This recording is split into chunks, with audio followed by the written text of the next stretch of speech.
The final good news is तो मान गए and I'm very very very happy. Hello, Radhe Radhe. Welcome और welcome back to art of manifestation. तो मेरा नाम दिव्या है और थंबनेल से तो आपको पता चल ही गया होगा कि ये मैरिज सक्सेस स्टोरी है। पर शुरू करने से पहले एक बहुत ही इंपॉर्टेंट पॉइंट पे बात करने वाले हैं हम, और इस बात को आप बिल्कुल ध्यान से सुनना, क्योंकि एंड में हम आपसे एक क्वेश्चन पूछेंगे और उसका आपको कमेंट सेक्शन में आंसर देना है। और ये जो हम क्वेश्चन पूछने वाले हैं, ये क्वेश्चन मेरे पास बहुत आता है। आप में से बहुत लोग कंफ्यूज रहते हो। अब देखो, रिलेशनशिप का end goal generally marriage manifestation ही होता है। आप में से मेजॉरिटी का यही डिज़ायर है, और कुछ कोचेस से आपने सुना भी होगा, और हम भी कहीं अपने वीडियो में ये जिक्र किए ही होंगे कि एंड गोल पे फोकस करो। मान लो एक कोई पर्सन है, ठीक है, वो किसी कोच के पास जाता है, तो कोच को अपना डिज़ायर बताता है। उसका डिज़ायर है एसपी से लव कन्फेशन मैनिफेस्ट करना। तो उधर से कोच पूछता है कि आपको शादी भी मैनिफेस्ट करनी है क्या एसपी से? तो वो पर्सन बोलेगा कि हाँ, करना तो है, बट अभी नहीं करना, बट करना है। ठीक है, तो कोच का क्या आंसर होगा?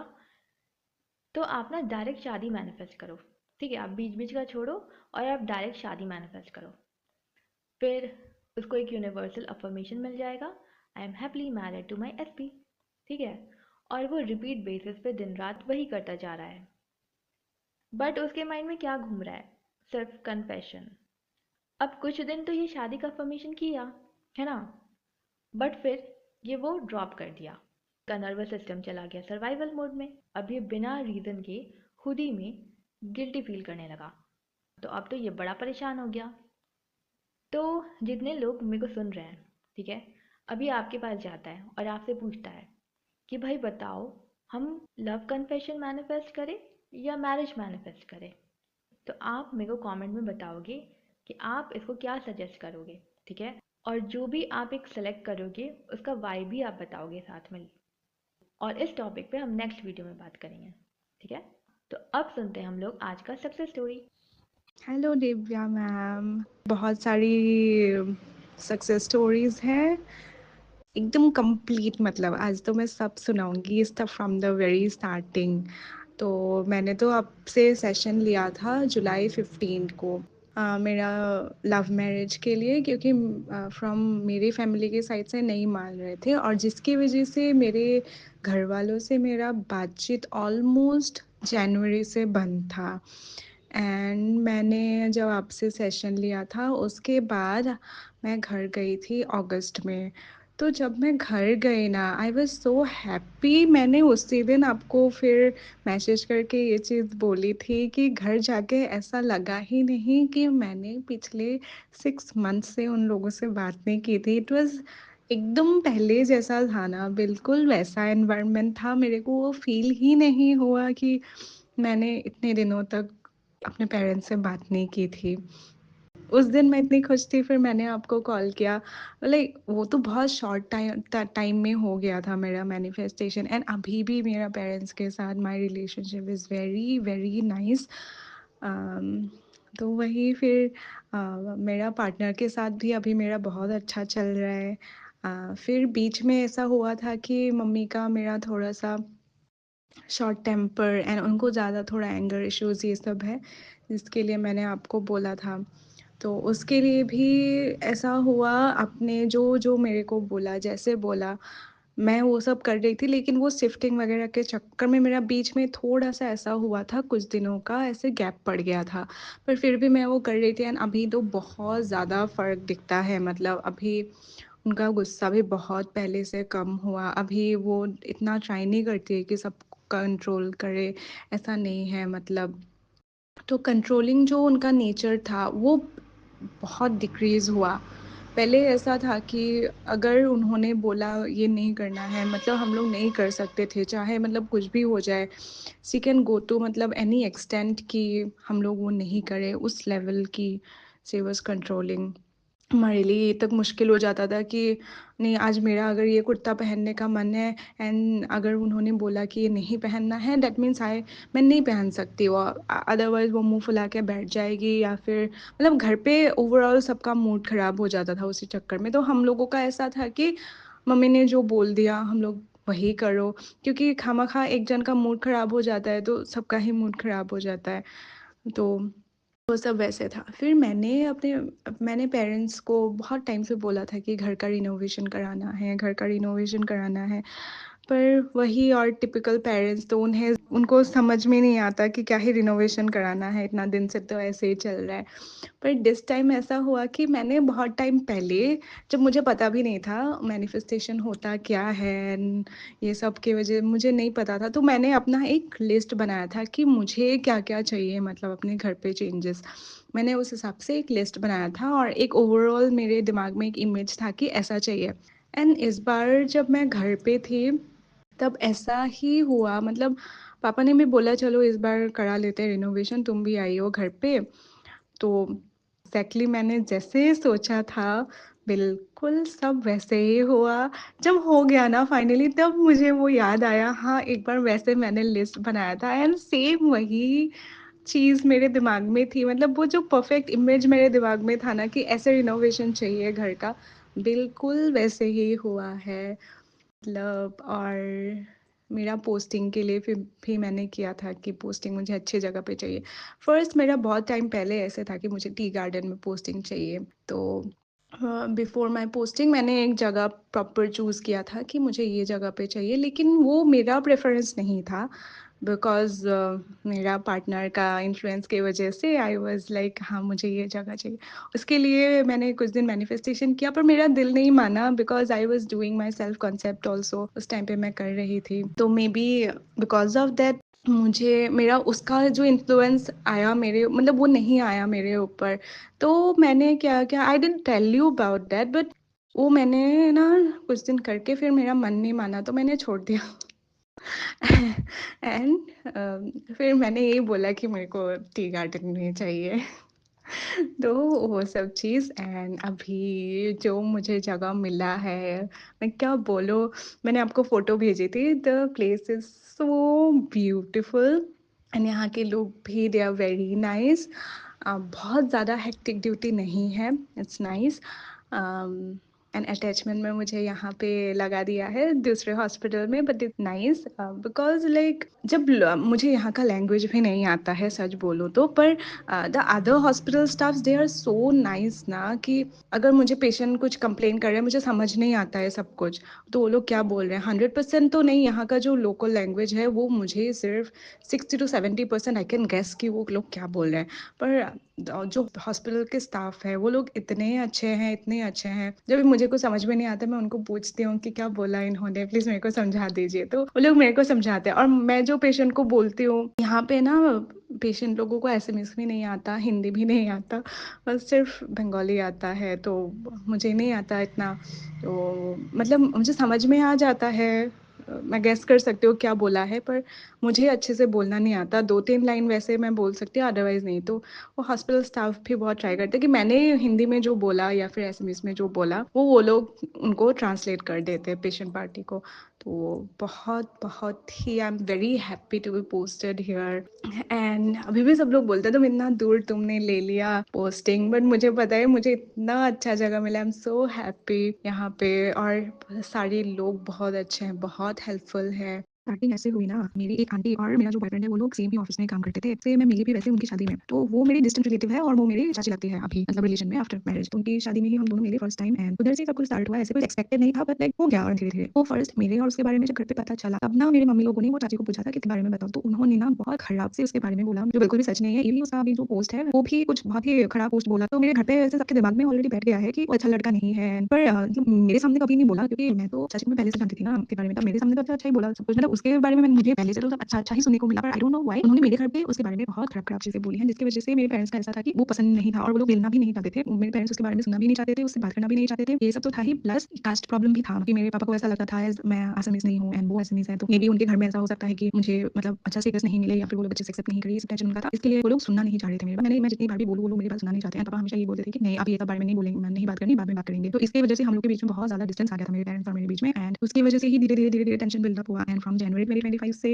जुलाई तक एकदम ही बंद था हम लोग का। मतलब उनका ऐसा था कि अवॉइड करने से धीरे-धीरे इनका रिलेशनशिप खत्म हो जाएगा उस टाइप का। तो उन्होंने उस लेवल का इग्नोर किया पहले। एक बार तो ऐसा भी हुआ था कि मेरे बॉयफ्रेंड ने पापा को कॉल किया, तो पापा ने बोला नहीं, मैं तो तुम्हें नहीं जानता हूँ, ऐसा उनको भी फादर अपना बेटी का बॉयफ्रेंड को तो ये नहीं बोलते थे कि मैं तुमको नहीं जानता, क्योंकि पेरेंट्स का सबसे बड़ा कंसर्न ही यही रहता है। उन्होंने ऐसा बोला कि नहीं, मैं तो तुम्हें नहीं जानता हूँ, तो वो सब पहले का था। और ये एक प्रॉब्लम था कि उसका जॉब कॉन्ट्रेक्चुअल है, उसका पे स्केल तो मेरे से बहुत ज़्यादा है, लेकिन उसका जॉब कॉन्ट्रेक्चुअल है, तो मेरे पापा का ये था कि इन फ्यूचर अगर उसका जॉब चला जाए, ऐसे मेरा जॉब में कोई प्रॉब्लम नहीं है, मेरा तो कहीं पे क्लिनिक पे बैठ जाओ आराम से। तो और मेरा ये है कि ना मैं अपना करियर का कॉम्प्रोमाइज़ बिल्कुल नहीं कर सकती इन सब चक्कर में। मतलब मुझे एटलीस्ट अपना करियर में कोई भी टाइप का कॉम्प्रोमाइज़ नहीं चाहिए था। तो मैंने पापा को वो सब बहुत डिटेल में मैंने उनको बहुत पहले से उनको ये सब बोल रही हूँ कि अगर सेम प्रोफ़ेशन का होगा तो फिर दोनों जना का ऐसा होगा, तो ये तो ऐसा ही हो जाएगा कि एक टाइम पे मुझे अपना जॉब छोड़ना पड़ेगा, मुझे अपना करियर सैक्रिफ़ाइस करना पड़ेगा कि घर पे एक बैलेंस हो सके ना, तो मुझे वो नहीं करना था। एंड जन को तो शायद घर से भी देखा था, जहाँ तक मुझे पता है, इतना सीरियसली तो नहीं, ऊपर-ऊपर से हाँ, घर से देखा था। आजकल तो ऐसा नहीं हो रहा है कि डॉक्टर से शादी करा है, ऐसा तो आजकल इतना हाँ, जिसका अगर पहले से किसी का चल रहा है, अगर अंडरस्टैंडिंग बहुत अच्छा है, देन इट्स डिफरेंट थिंग। मैं अपना कॉम्प्रोमाइज़ नहीं कर सकती, तो मेरा ऐसा था कि मुझे दूसरा प्रोफ़ेशन का चाहिए सो दैट कि एक बैलेंस बन सके। इसी की वजह से ये सब प्रॉब्लम हुआ था। मेरे लिए बहुत रेयर था फ्रॉम माय चाइल्डहुड कि मैं किसी से भी ना कुछ भी चीज़ शेयर नहीं कर पाती थी। कुछ भी हो भी जाए, मेरी लाइफ में कुछ चल भी रहा है, भी मैं पेरेंट्स के साथ शेयर नहीं कर सकती वो सब चीज़। मतलब मैंने ट्राई किया था बहुत बार कि उनसे शेयर करूँ, पर वो लोग आइदर सुनना नहीं चाहते या फिर वो सब चीज़। तो मेरा अभी हैबिट बन गया कि मैं नहीं शेयर करती। पर जब से वो आया ही इसलिए बहुत इंसिस्ट करता है कि तुम बोलो। तो वैसे मतलब उसके साथ बहुत मैं ओपन अप हो गई थी वो सब चीज़ें। उसके साथ अभी वो और उसका फैमिली भी मेरे को इतना प्यार करता है, ऐसा फैमिली तो बहुत कम लोगों को मिलता है। मतलब आजकल ऐसा फैमिलीज़ तो मिलती ही नहीं है, एंड कोई भी बैड हैबिट्स भी नहीं है। आजकल तो ऐसे बॉयज़ मिल जाए तो बहुत ही अच्छी बात है। मेरे दिमाग में आता ही नहीं था कि पापा ये, पर मैं ना ज़बरदस्ती अपने दिमाग में ये डालती थी, नहीं उन्होंने बोल दिया। ऑल्दो मेरा ना वो ट्रस्ट ही नहीं आ पा रहा था कि उन्होंने बोल दिया। नॉर्मली क्या होता है जब हम लोग लॉ ऑफ असम्पशन या फिर कुछ भी करते हैं ना, तो वो दिमाग में एक टाइम पे बैठ जाते हैं, हाँ, ऐसा हो गया है। मेरा बाकी सब में ऐसा हो गया था। हाँ, मुझे वो इमेज लास्ट में दिखा था, जैसे मम्मी का मैंने जो किया था, तो मुझे वो दिखा था कि हाँ, ऐसा हो गया है, उनका behaviour towards us is very nice. पर जो मेरा बॉयफ्रेंड वाला था ना, लाइक घर वाले मान गए, वो वाला ना मेरा आ ही नहीं पा रहा था बिल्कुल। मतलब इवन इतना मैंने जुलाई से मैं कर रही थी कंटिन्यूअस, बीच में थोड़ा-सा इधर-उधर हुआ था, पर अदरवाइज़ मैं वो कर रही थी ना कंटिन्यूअस। पर मेरा ना वो बिलीव में ही नहीं आ रहा था, मैं रोज़ कर रही थी वो। अभी तो मैंने थोड़ा-सा टाइम भी बढ़ा दिया था उसके लिए, क्योंकि मेरा नहीं हो रहा था वो चीज़, मतलब ना बिलीव में नहीं आ रहा था। मतलब मैं ज़बरदस्ती अपने दिमाग को फ़ीड करा रही थी, नहीं ये हो गया है, you have to believe that. ऐसे कर करके कल पापा का थोड़ा मूड भी अच्छा था, मैंने उनको कॉल करके पहले नॉर्मली ये सब पूछा कि घर पे कैसा चल रहा है, क्या क्या हुआ? तो मेरा भाई का भी अभी एडमिशन हो गया, तो he was very happy. Then फिर घर पे मम्मी भी कुछ परेशानी नहीं कर रही है, वो पता चला, तो ही वाज़ हैप्पी। तो उनका हैप्पी मूड मतलब सुन के फिर मैंने भी अपना बम फोड़ दिया। तो मैंने उनको बोला कि ऐसे-ऐसे मेरे से जितना कुछ मनाने का मैंने अपना 100% दिया कि वो मतलब ना कर ही नहीं पाए, ऐसे टाइप से मैंने पूरा एक अपना मतलब स्क्रिप्ट बना लिया था कि क्या-क्या बोलना है, अगर इस पॉइंट तक नहीं माने तो देन उसके बाद क्या बोलना है। मैंने मुझे वहाँ तक ज़रूरत ही नहीं पड़ा, क्योंकि इतना दिनों का जो manifestation finally it worked, and मुझे बोलने का ज़रूरत ही नहीं पड़ा। I think after 5 to 7 minutes ही सेड यस, हाँ, मुझे कोई प्रॉब्लम नहीं है। एंड मैं तो एकदम पूरा अलग ही दुनिया में चली गई। हाँ, सच में इन्होंने हाँ बोला, नहीं बोला, ऐसा हो गया पूरा। हार्डेस्ट पार्ट वाज़ मम्मी ने बोला था फर्स्ट कि अगर तेरे पापा मान गए ना तो मुझे कोई प्रॉब्लम नहीं है। पर अभी अभी थोड़ी देर पहले फिर मम्मी से भी बात हुआ। ये बहुत ही मिरेकल्स था कि मम्मी से तो जब बिल्कुल बात नहीं हो रहा था, अभी वो खुद ही कॉल करती है, मुझे खुद ही बहुत अच्छे से बात करती है, ये सब चीज़ें। और the final good news is पापा मान गए, and I am very, very, very happy. आज मैंने थोड़ी देर पहले ही अपने बॉयफ्रेंड की फैमिली को कॉल किया, उनको भी बोला, तो वो लोग बहुत खुश हैं। उसी मम्मी भी बोल रही थी कि हाँ, मुझे लग रहा था कुछ गुड न्यूज़ आने वाला है, गुड न्यूज़ आने वाला है, क्योंकि उन्होंने उल्टा कुर्ती पहन लिया था। तो हमारे इधर ऐसा है कि अगर कोई उल्टा कपड़ा पहनता है तो आइदर पैसे मिलते हैं, नहीं तो कुछ गुड न्यूज़ मिलता है। तो वो सोच रही हैं, पैसे तो अभी तक मुझे मिले नहीं, तो कुछ गुड न्यूज़ ही आना चाहिए। तो मैंने कॉल कर दिया उनको, तो और फिर मैंने उनको कॉल करके बोला कि पापा मान गए हैं, तो फिर वो बहुत खुश हुई।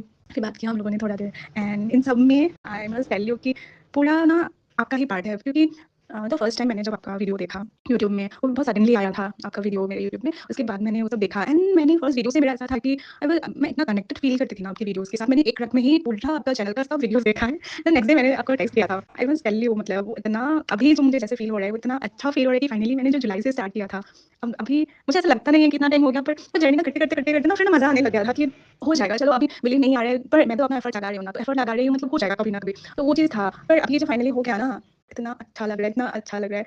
ऐसे फुल सक्सेस स्टोरी देने में भी तो मज़ा आता है ना, एकदम पूरा। मैंने तो फर्स्ट आपके साथ तो इसी के लिए कंसल्टेशन लिया था फॉर माय लव मैरिज, के घर वाले नहीं मान रहे थे। हम लोग का कास्ट प्रॉब्लम है, he is SMEs and I am not SMEs, तो थोड़ा-सा तो प्रॉब्लम हो जाता है उसके लिए। पर अभी फाइनली सब कुछ हो गया है, कोई भी टेंशन नहीं है। नेक्स्ट ईयर हम लोग की शादी होगी, and I am very, very, very thankful to you Divya, क्योंकि आपके गाइडेंस के बिना तो नहीं हो सकता था। मतलब इतना मोटी अब कुछ भी प्रॉब्लम होने से ना मुझे आपको बोलना नहीं पड़ता था, खुद ही फ़ोन करके मेरे को पूछती थी कि सब ठीक हो रहा है, नहीं हो रहा है। है ना? ऐसा इतना मतलब कोई पूछता नहीं है अदरवाइज़, कि अगर ऐसे कोई कोचिंग ले या फिर ऐसे कंसल्टेशन लेने से इतना तो कोई नहीं पूछता। अब बीच-बीच में मैसेज करके भी पूछते हैं कि सब ठीक जा रहा है, नहीं जा रहा है। तो ना वो इतना अपनापन फैमिली वाला फ़ील आता है ना आपके साथ, और आपसे बात करके भी हमेशा ही ऐसा लगता है कि अपनी बहन के साथ बात करने में, जैसा मेरी तो बहन नहीं है खैर, पर वैसा ही लगता है अगर मेरी एक बहन होती तो बिल्कुल वैसे ही होती, हम लोग ऐसे बात करते एकदम खुल के। Thank you so, so, so much, पूरा क्रेडिट आपको जाता है हमेशा। इधर में ही से एंड करते हैं मेरी सक्सेस स्टोरी को। Thank you so much Divya, I love you. इस स्टोरी में पेरेंट्स, कास्ट, प्रोफेशन, ईगो सब इन्वॉल्व था। और फिर भी शादी हो रहा है, बिना ड्रामा, बिना बेगिंग, बिना कन्विंस मोड के। एक वक्त ऐसा था जब ये घट नहीं जाती थी, पेरेंट्स से बात बिल्कुल बंद था। आप में से मेजॉरिटी ऐसे हो जो पेरेंट्स को अपना डिज़ायर बता भी नहीं पाते हैं, और जो हिम्मत करके बोल पाते हैं उनको बहुत डांट पड़ता है या मार भी पड़ता है। कुछ पर्सन के साथ पेरेंट्स का वर्स्ट केस सिनेरियो है। उनको उनके पेरेंट्स इतना डरा धमका कर रखते हैं कि फोर्सफुली पर्सन को किसी और से शादी करना पड़ता है। अब यहाँ पे क्या था कि क्लाइंट का सारा एनर्जी सिर्फ फादर को कन्विंस करने में जाता था। वो हर बात को ना प्रूव करने की एनर्जी में रहती थी, हर कन्वर्सेशन के लिए पॉइंट्स रेडी करती थी, रीजंस रेडी करती थी, एग्जाम्पल्स रेडी करती थी कि अच्छा अब फादर ये बोलेंगे तो मेरा जवाब ये होगा। ठीक है, कि किसी तरह से हम कन्विंस कर ले और बात बन जाए। बट ऐसा नहीं हुआ। ठीक है, बहुत कोशिश की बट ऐसा नहीं हुआ। क्यों? क्योंकि वो ऑल टाइम बेगिंग वाले आइडेंटिटी में रह रही थी। बट जब आप अपने सेल्फ कॉन्सेप्ट पे काम करते हो, ठीक है, आप अपना पैटर्न डिसॉल्व करते हो, तब आपका इनर शिफ्टिंग शुरू होता है। तब चीज़ें अलाइन होनी शुरू होती हैं और रियलिटी आपकी न्यू आइडेंटिटी के अकॉर्डिंग रीअरेंज होने लगता है। तब आप परमिशन लेना बंद कर देते हो, आप सिर्फ डिक्लेरेशन वाले मूड में आते हो। और ये वही स्टेट होता है जब आप रीज़न देने वाले स्टेट को डिसॉल्व कर जाते हो। आपकी लाइफ के मल्टीपल एरियाज में पॉजिटिव शिफ्ट आने लगता है। पहले जहां आप दूसरों के डिज़ायर के अकॉर्डिंग चलते थे कि दूसरों को जो पसंद है वही हम काम करेंगे, ऐसे वाला सेल्फ कॉन्सेप्ट था आपका। A very fine example here is client का जॉब पोस्टिंग, जो वो अपने एसपी के डिज़ायर के अकॉर्डिंग सेलेक्ट करी थी पहले, बट बाद में उनको ड्रॉप करना पड़ा। जब इंसान खुद को चूज़ करता है तब आउटर रियलिटी का होल्ड धीरे धीरे लूज होता जाता है, और जो चीज़ आपके बिलीफ में आ जाएगा ना वो आपके लिए बिल्कुल नॉर्मल लगेगा। आपके सिस्टम को आपका डिसीजन सेफ और नॉर्मल लगने लगेगा। अब यहाँ पे ये फादर को इमेजिन नहीं कर पाती थी कि वो मान गए हैं, पर इनके अंदर से एक्सपेक्टेशन डिसॉल्व हो चुका था कि मनाने के लिए फ़ाइट करना पड़ेगा। और जब फाइट का ज़रूरत ही ख़त्म हो जाता है तो रियलिटी कोऑपरेट करने लगता है। तभी इनको कन्विंस करने का नीड ही नहीं पड़ा। बिना आर्ग्यूमेंट, बिना रेसिस्टेंस, बिना ड्रामा कि सब कुछ नेचुरली अनफोल्ड हो गया। और जो पॉइंट्स इनके तरफ से लास्ट कन्वर्सेशन में बोले गए थे अपने फादर को, वो कन्विंस करने के लिए नहीं था, वो क्लैरिटी के लिए था। और ये दो डिफरेंट आइडेंटिटीज़ है। तो हम ये वीडियो यहीं पे एंड करते हैं। Thank you so much for watching. Happy manifesting. Thank you.